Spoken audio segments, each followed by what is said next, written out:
Assalamualaikum warahmatullahi wabarakatuh. Halo semuanya, jumpa lagi bersama gue Doni Mars. Di video berikut ini kita akan bahas tentang gerund atau verb ing. Nah ya, jadi kata kerja dalam bahasa Inggris itu kan unik ya, ada 4 ya. Ada verb 1 ya, misalnya speak, verb 2 spoke, verb 3 spoken. Verb ing, sebenarnya kan verb ing itu speak ya, verb 1 tapi dikasih akhiran ing, speaking. Atau contoh lain misalnya playing gitu ya. Ada ingnya nih, dia sebenarnya verb 1 ya, cuma dikasih akhiran ing. Jadi berarti istimewa sebenarnya verb ing ini. Ada fungsinya nih berarti, artinya nggak cuma sekedar ya dari sononya begitu gitu, tapi ada fungsi-fungsinya. Nah, di video ini kita akan belajar tentang itu ya. Jadi apa sih sebenarnya verb ing itu fungsi-fungsinya gitu, kenapa dia begitu istimewa ya. Gue akan coba menjelaskan dengan pendekatan mind mapping ya, untuk memudahkan kalian memahami penjelasan yang nanti akan gue paparkan. Nah, bisa kita lihat di slide berikut ini atau di bagan berikut ini. Nah, itu ada apa namanya lingkaran ya, lingkaran, kemudian di dalamnya ada fungsi dari verb ing atau ing terjadi jika ya. Gerunds itu bisa terjadi karena apa, atau ing itu muncul karena apa sih? Oh, by the way, istilah gerund atau verb ing itu sebenarnya itu aja ya, sama-sama aja sebetulnya. Jadi kalau kalian dengar kata-kata gerund, oh maksudnya itu ing form gitu, atau ing form, bentuk ing, atau kata kerja ing, atau verb ing, itu sama-sama aja. Nah, kita mulai. Ing terjadi jika, ing itu muncul kalau satu, to be. Nah, ini kayaknya udah nggak usah dijelasin, karena di video sebelumnya gue udah jelasin tentang fungsi to be. Jadi, fungsi to be adalah menghadapi verb ing. Ya, berarti ing terjadi jika to be. Jadi kalau ada to be, ya pasti ada ing. Nah, seperti itu ya, jadi bolak-balik aja sih itu mah. Pokoknya ada ing, ada to be ada ing, ya itulah intinya ya. Contoh udah pernah gua kasih kan kemarin, misalnya she is speaking English ya, I am teaching English, kayak gitu-gitu ya. Lalu kemudian yang kedua itu ada adjektif. Nah, ini mungkin sedikit gue jelaskan ya. Apa itu adjektif? Adjektif di sini maksudnya adalah ing itu muncul kalau membentuk kata sifat. Awas, membentuk. Jadi kita bukan bicara adjektif sebagai kata sifat murni. Ya, jadi kalau ada ing, si kata benda itu bisa tersifati. Nah, biasanya fungsi ing yang ini adalah kalau kalian nemukan frasa frasa ya, lebih tepatnya frasa yang terdiri dari 2 kata yang memiliki satu makna. Oke deh, kalau bingung gue kasih contoh gini deh. Misalnya dining table, swimming pool. Familiar dengan kata-kata itu? Dining table, meja makan. Swimming pool, kolam renang. Nah, kalau saya bilang meja makan, kebayang nggak meja makan itu kayak apa? Kebayang pasti. Nah, uniknya dalam bahasa Indonesia, meja dan makan digabung tanpa penghubung. Ya, meja, makan. Orang Indonesia udah ngerti maksudnya meja makan. Meja itu kan kata benda, makan kata kerja, digabungin gitu aja orang udah ngerti. Artinya meja yang fungsinya dipakai buat makan. Swimming pool sama aja, kolam renang, kolam yang bisa dipakai untuk berenang, atau fungsinya adalah sebagai untuk berenang. Kolam renang, kata benda, kata kerja digabung.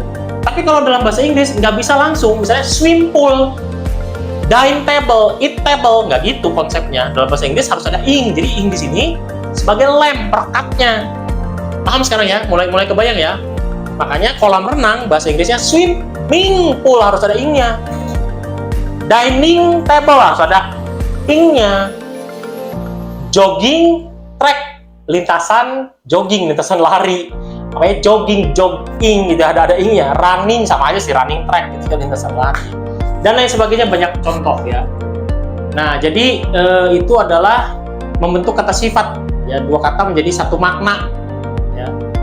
Kemudian fungsi gerund juga bisa berfungsi sebagai ada subjek. Artinya ing itu saking istimewanya dia bisa sebagai subjek loh.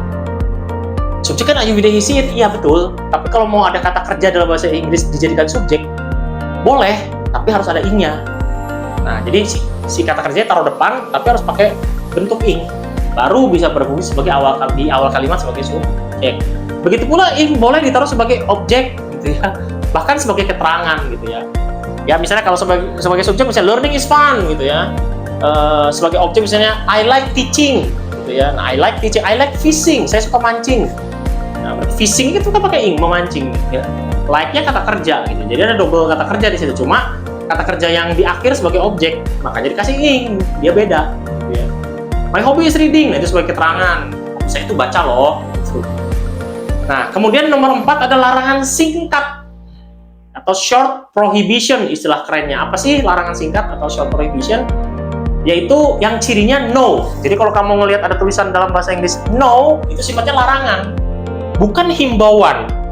Ya, jadi tegas kalau no itu. Makanya pakai ing salah satu aturannya. Kalian pasti sering lihat ini di pom bensin, ada tulisan apa coba? Ya, betul sekali. No smoking. Bukan no smoke atau don't smoke ya, tapi no smoking. Itu ciri dari short prohibition atau larangan singkat. Ya, no smoking, no parking here. Ya, dilarang parkir di sini ya. No swimming, berarti dilarang berenang. Ya, jadi kalau ada no, wajib ing. Nah, mulai make sense ya. Secara gramatika tulisan-tulisan di pom bensin itu udah bener. Jadi kalau ada pom bensin tulisannya no smoke, itu berarti ngaco, nggak paham grammar berarti yang bikin posternya. Kemudian ada setelah kata depan dan setelah kata khusus. Nah, apa sih kata depan kata khusus? Oke, kita ganti slide ke contoh kata depan kata khusus di slide berikut.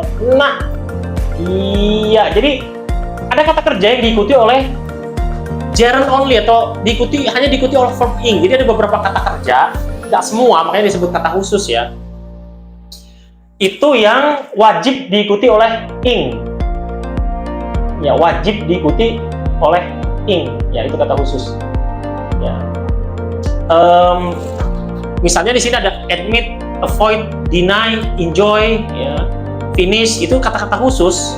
Yang kalau setelah kata ini ada kata kerja itu wajib ing. Contoh, saya menikmati minum kopi, I enjoy drinking coffee. Nah itu. Ya.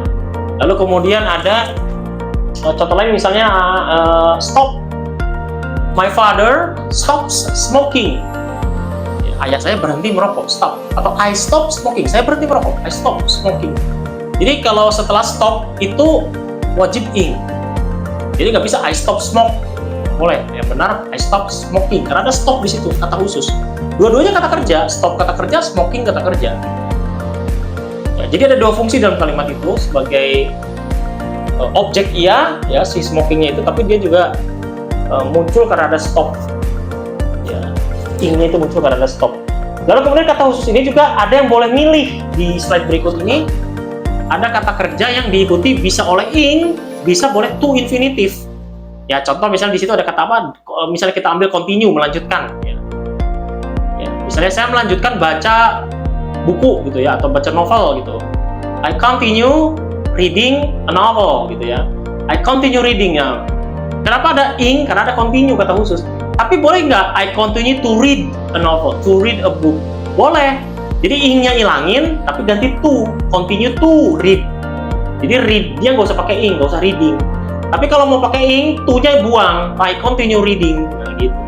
Contohnya misalnya I like, tuh tadi saya kasih contoh kan I like fishing. Kenapa ada ing di situ fishing? Karena sebagai objek iya, dia sebagai kata khusus iya. Ada kata khusus like di situ. I like fishing. Tapi bisa juga I like to fish, gitu ya. I like to fish, misalnya in the sea, gitu. Saya suka mancing di laut. I like to fish, gitu ya. Fishing. Ya, dalam artinya di sini kata kerja ya, memancing. Tapi like-nya juga kata kerja yang berupa kata khusus. Atau contoh lain tuh, misalnya start, ya. We start learning biology. Kita mulai belajar biologi. We start learning. Tapi boleh juga we start to learn biology. Jadi boleh milih ya. Nah, itu kata khusus yang wajib ing. Oh, sorry. Gue sedikit kelewat tadi ya, setelah kata depan tadi ya, setelah larangan singkat, terus ada setelah kata depan, baru setelah kata khusus. Lewat satu. Oke, setelah kata depan atau preposition seperti yang gue jelaskan di slide kemarin.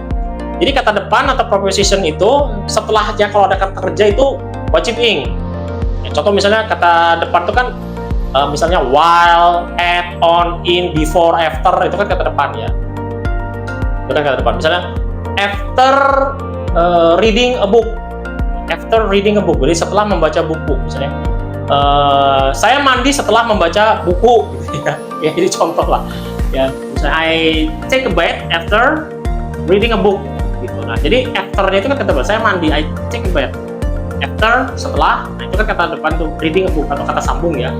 Kata depan atau kata sambung. Jadi konjungsi dengan preposition itu kadang sama namanya fungsinya, cuma kan bedanya itu di awal kalimat Kalau konjungsi menggabungkan dua kalimat. Nah, jadi kalau sebagai kata depan bisa nggak misalnya setelah belajar langsung ya, jadi after-nya tuh dikat sebagai kata depan. Oh, bisa aja, misalnya setelah belajar, after reading, gitu ya. After reading, saya gini, kan pola kalimatnya gitu ya. Setelah membaca, saya mandi. Berarti after reading, I take a bath. Gitu kan. Ya, seperti itu. Itu boleh-boleh.